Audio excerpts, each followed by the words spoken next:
بسم الله و الصلاة و السلام علی رسول الله. السلام علیکم و رحمت الله و برکاته. دوستان عزیز، سرآغاز در حق برادران ایمانی ما و شما، برادران مظلوم اهل فلسطین و اهل غزه دعا کنیم.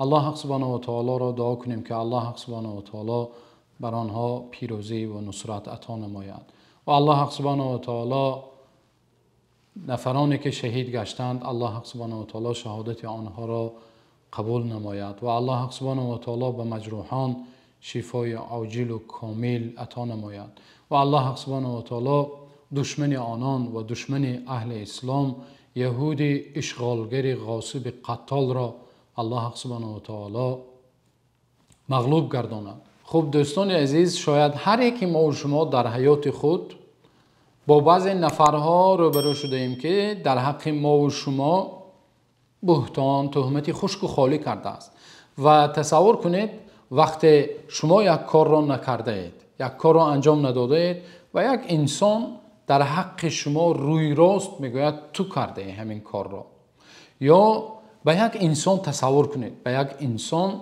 شما نیکی میکنید و در نتیجه یک تهمت خشک و خالی یا در حق شما یک سخنی میگوید که سبحان الله، تصور کنید در همین حالت یک حالت بسیار سخت و وزنین را احساس میکنید.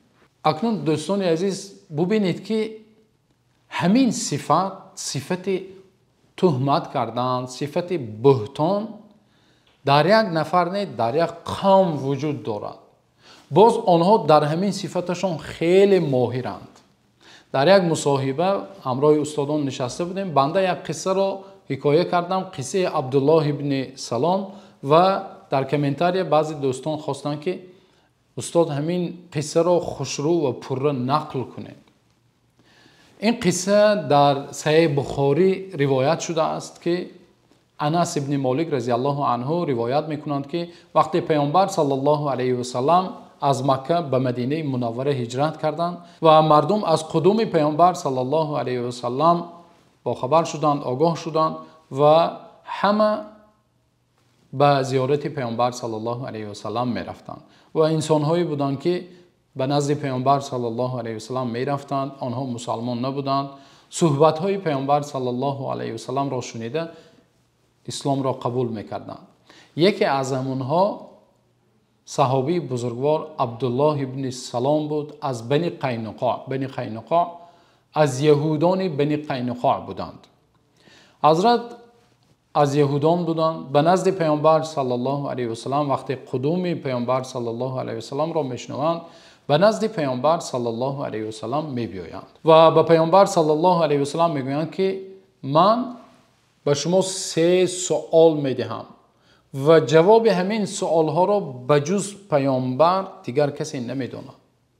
و وقتی به نزد پیامبر صلی الله علیه و سلم وارد میشوند، عبدالله ابن سلام خود میگویند که وقتی چهره پیامبر را دیدم دانستم که آن چهره دروغگو نیست، آن مرد کذاب نیست، که چهره پیامبر صلی الله علیه و سلم بسیار چهره پرنور و نورانی بود. و عبدالله ابن سلام به پیامبر صلی الله علیه و سلم 3 سوال میکنند. یکم سوال میگویند اولین نشانه های بزرگ قیامت کدام است؟ و دوم سوال میگویند وقتی اهل جنت به جنت وارد میشوند اولین طعامی که اهل جنت میخورند کدام طعام است؟ و سوال آخران این بود که فرزند برای چی گاه به پدر مانند می شود، گاه به مادرش مانند می شود؟ سببش در چه است؟ پیامبر صلی الله علیه و سلم میگویند حاضر جبرئیل علیه السلام به همین سوالهای تو برایم جواب گفتند. که عبدالله ابن سلام میگویند ها، جبرئیل علیه السلام این یک فرشته است که دشمن یهود است. قوم یهود جبرئیل علیه السلام را برای خود دشمن قرار داده بودند. امین السما، جبرئیل علیه السلام امین آسمان بودند، امین وحی بودند، به تمام پیامبران وحی را نازل میکردند. خلاصه پیامبر صلی الله علیه و سلم میگویند اولین نشانه بزرگ قیامت این یک آتش میبراید از طرف مشرق که مردم از همون آتش بزرگ ترسیده از مشرق به مغرب میگریزند. این اولین نشانه بزرگ قیامت. البته قیامت نشانه های خرد دارد و نشانه های بزرگ دارد و این اولین نشانه های بزرگ قیامت است. و اما سؤال دوم باشد، جوابش این است که اولین طعامی که اهل جنت بعد از داخل شدن به جنت میخورند این یک قسم جگر نهنگ است که قسم زیادتی جگر نهنگ که از همه بالذت‌ترین و از همه نرمترین گوشت نهنگ حسابیده می شود که اهل جنت را الله حق سبحانه و تعالی با این گوشت ضیافت می دهد. الله حق سبحانه و تعالی را دعا کنیم که به این مرتبه بزرگ هر یکی ما و شما را مشرف گرداند و الله حق سبحانه و تعالی از طعام‌های بالذت جنت هر یک شنوندگان را نصیبدار بگرداند. و اما جواب سیوم سؤال باشد، پیامبر صلی الله علیه و سلم می‌فرمایند اذا سبق ماء الرجل ماء المرأة نزع الولد و اذا سبق ماء المرأة ماء الرجل نزعت الولد. اگر آب مرد به آب زن سبقت کند فرزند به مرد مانند می شود و اگر آب زن به آب مرد سبقت نماید فرزند به مادر یا طرف مادر به تقاهایش یا عمه‌هایش مانند می شود که در این لحظه عبدالله ابن سلام و پیامبر صلی الله علیه و سلم میگویند اشهد ان لا اله الا الله و اشهد ان محمد رسول الله و اسلام را قبول میکنند.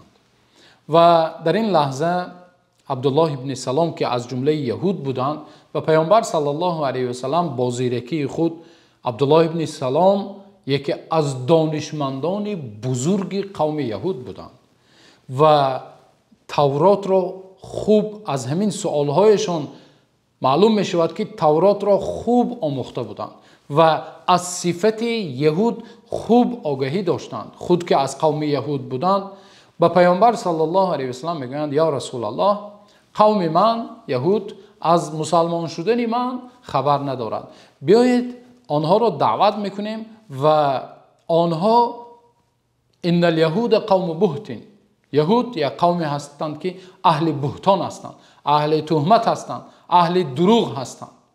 میگویند بیایید آنها را دعوت کنید و از من بپرسید کنی ببینیم جواب آنها چه خیلی میشود.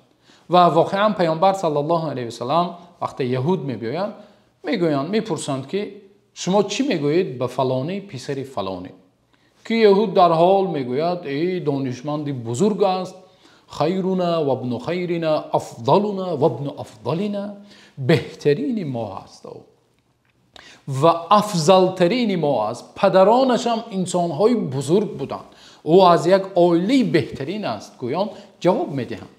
پیامبر صلی الله علیه و سلم میگویند ارایتم لو اسلم، اگر مسلمان شود چی میگویید؟ جواب میدهند یهود میگویند اعوذ بالله، میگویند نعوذ بالله، هرگز اسلام را قبول نمیکند. میگویند پیامبر صلی الله علیه و سلم تکرارا میپرسند اگر اسلام را قبول کند، اگر مسلمان شود چی؟ میگویند اعوذ بالله، نعوذ بالله، هرگز او یکی از دانشمندان و بهترین قوم یهود است، هرگز مسلمان نمی شود.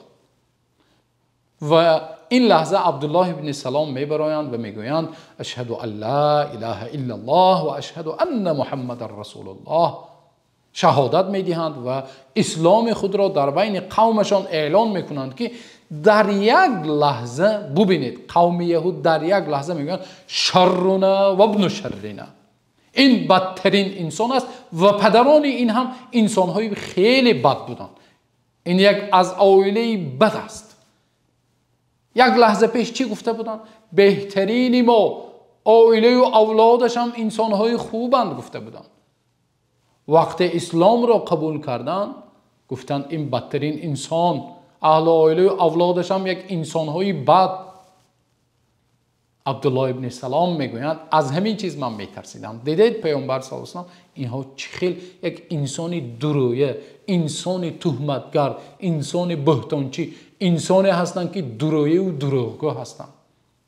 و ببینید امروزها قوم یهود در غزه بیمارخانه ها را، نعوذ بالله، بیمارخانه ها را بمباران میکنند و به یگان خیش شرم و حیا در اعلام میبرایند و در آینه نیلگون میگویند آنها خودشان بیمارخانه هایشان را بمباران کردند. هزار کودکان و زنهای بیگناه و بیچاره و بینوا را بمباران میکنند و به شهادت میرسانند و به شرم و حیا میبرایند، میگویند آنها خودشان را، گروه های مسلح آنها بیمارخانه هایشان را بمباران کردند. یک خبرنگار را در روز روشن تیرپران میکنند، تیرباران کرده به قتل میرسانند و میگویند ما نکشتیم. ببینید چقدر یک قوم، چنانه که گفتیم نه یک فرد بلکه یک قوم، یک گروه، تخصص آنها، یک کاری که خوب از عهدهش میبرایند چی است؟ تصور کنید دروغ است و بهتان است و تهمت است. از قدیم الایام، از دوره پیامبران و از دوره پیامبر صلی الله علیه وسلم و تا حال قوم یهود کاری خوب انجام داده میتوانستگیش این دروغ است، این روی راست بهتان و تهمت است، مکاری و حیله‌گری است. الله سبحانه و تعالی را دعا میکنیم که الله سبحانه و تعالی این قوم مکار و قتال و غاصب اشغالگر را به هلاکت برساند و الله سبحانه و تعالی برادران ما و شما را نصرت و پیروزی عطا نماید و الله سبحانه و تعالی اهل اسلام و مسلمین را عزیز بگرداند و الله سبحانه و تعالی جوانهای ما و شما را زیرک و هوشیار و از مکر و حیله دسیسه های یهود آگاه بگرداند. سبحانك اللهم وبحمدك نشهد ان لا اله الا انت نستغفرك ونتوب اليك.